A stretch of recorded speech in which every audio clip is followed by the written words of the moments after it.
Mama's Magical Quest, The Fairy Court, the second in a series by Sandra L, a South African author. Settle down now, children. Be quiet and calm. And I'll tell you a story that took place here on this farm. I know that I've mentioned at least one time before how your mama found Murray outside the blue arch door. In case you've forgotten, I'll remind you once again. Murray is a fairy in the realm of Queen Lorraine. For at least 500 years or so, they've lived here on this farm, steering clear of humans whom they feared would do them harm. It was for this very reason, when our family came to stay, the Queen and fairy elders had planned to move their troop away. They sent scouts on a mission to find a new home, somewhere isolated where few men ever roam. The scouts traveled to the north, they traveled to the south, they saw the poorest villages, they saw the greatest wealth. They traveled to the west coast, they traveled to the east, staying in the shadows to hide from man and beast. High and low they sought out land, untouched, unspoiled, pristine, a quiet hidden valley, lush and evergreen. Yet with every step their feet did tread, their hearts grew heavier with dread. There was too much plastic, too few trees, and always humans to be seen. Fairies, as you may not know, have an allergy to trash. If they come near plastic, they break out in a rash. And there was plastic everywhere, in the mountains, woods, the seas. So everywhere they went, they scratched like they were full of fleas. They might have a mixed potion to help them ease their pain, but the ingredients could not be found, though they searched time and again. Still, for 3 full moons they traveled to find their new home. But alas, they never found one, despite how far they roamed. With heavy hearts, they turned around and came back to their queen, reporting how the world had changed on everything they'd seen. The elders quickly called a meeting within the royal chambers to talk about the lack of land and all the other dangers. They scoured maps and manuscripts, hoping for a clue on how to keep their people safe and what they ought to do. They would need to send the scouts back out. Of that they had no doubt. Now that humans live so close, it was just safer to move out. Perhaps if things are so bad out, one of the elders said, we should look into this family and perhaps just stay here instead.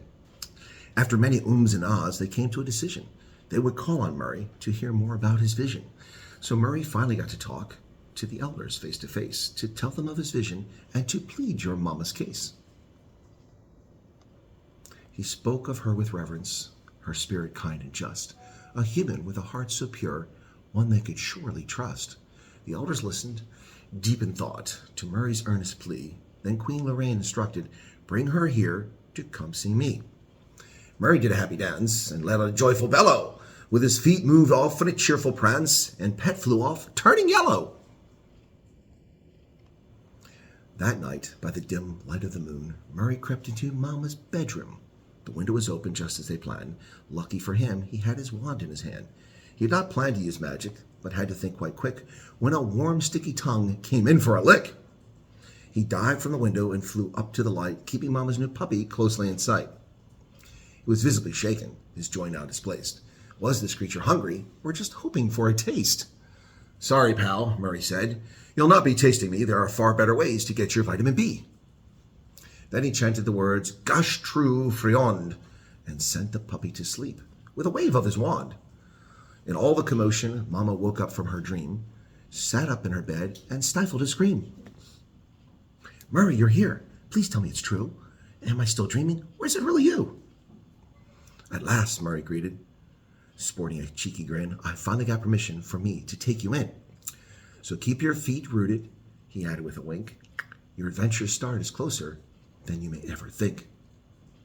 It wasn't that much later he shrunk your mama nice and small before he turned and rapped loudly on the blue arch door. It was opened quite swiftly by a fairy called Mason. He bowed as they entered and wished them a warm welcome. He had a lot of gray hair on his chin and on his head that bounced to the rhythm of each step he tread. His robe a bright orange like the dusk's final light, and shoes of brown leather laced up just right. He walked with a limp as he guided them in, his steps like a waltz played on a tipsy violin.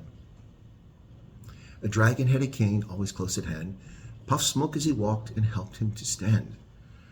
The hall of the Baobab was lit with small lanterns. that glittered and twinkled like stars. The walls were lined with books and old scrolls filled with history and magical charms. The scents of old leather and parchment had blended into corners and nooks. The essence ascended. Mama drew in her breath, her jaw dropped in awe, as she had never seen a more beautiful room before. Mason looked her up and down, his forehead creased into a frown. "My dear," he said, "that outfit just won't do. For a queen's meetup, I'll tell you true. You need some sparkle, you need some shine.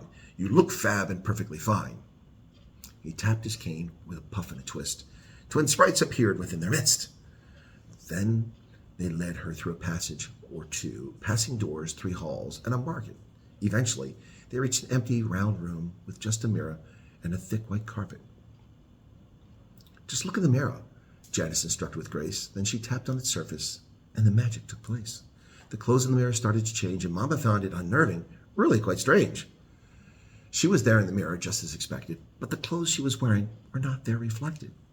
The outfits kept changing in a fast, steady stream, a whirl of colors and fabrics, like a beautiful dream.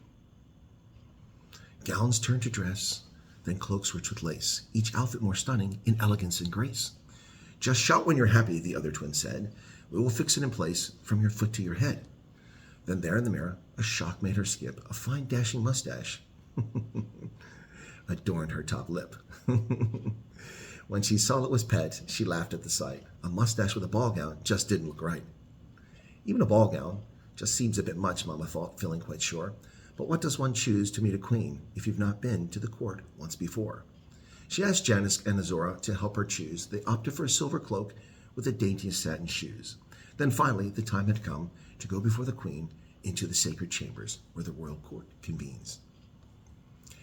A round, large table stood many silver thrones, embellished with hundreds of very precious stones. On each throne sat an elder, dressed in robes of purest white. They wore crowns of gold upon their heads, only when they stood upright. Their faces bore wisdom of many ages past. Their eyes, like gleaming stars, held secrets oh so vast. They spoke in tones so gentle, their words like flowing streams. Their hands, though old and wrinkled, held all the power of their dreams. Queen Lorraine sat on the golden throne. My word, did she look grand, with her crown and gloves and lilac coat and a scepter in her hand. Her hair was colored like rainbows, her skin a flawless sheen. Everything about her simply seemed to gleam. Your mama felt all jittery, her thoughts were in disarray. With so many eyes upon her, what was a girl to say? She thought she might fall over as her knees were feeling weak. When she opened up her mouth, it just seemed to make a little squeak. Then Murray whispered to her, asking, "Why are you so nervous? After all, did you not come to offer good service?" So she straightened up her shoulders, as bold as she could be. She gave the queen a curtsy and said, "Pardon me, your majesty. Murray told me you're planning on moving far away, so I've come to ask if you would just please stay. I know about the Exodus and how you had to flee, but I promise, cross my heart, you can trust my family." The elders started fidgeting and whispering to each other. Could they really trust this girl who was here without her mother? Maybe it was just a plot to see their kingdom fall. There was a reason for the great divide, and she was human after all. After time, the queen raised her hand and asked the elders to please hush. Then she turned to your mama and thanked her very much. She said, "I'm honored by your visit, and though your heart seems good and true, we would have to give you a test or two before placing all our trust in you." "What type of test?" Mama replied. "I hope it isn't sums, because when it comes to numbers, I use my fingers and both thumbs. I'm not too bad at spelling, and my history is quite good, but when it comes to long division, well, I've just never understood." The queen said not to worry, it wasn't a school test. To prove Mama could be trusted, she would embark on a great quest. The challenge would be different, not of distance or of might. She was to prove her good intentions, to make the wrong things right. Then she rose and left the chambers, and the elders did so too. Mama looked around for Murray, not sure else what to do. He was standing in the doorway, looking serious somehow. He hadn't seemed to notice Pet was over his eyebrow. He handed Mama a little flask with a fluid that shone like silk. "It'll taste like cinnamon," he said. "Drink it with warmed up milk. Let's now get you home again before the sun begins to rise. Store this potion safely to avoid a bad surprise." They were walking in light. Mama still at her fairy height, when Murray grabbed her by the arm and pulled her to the right.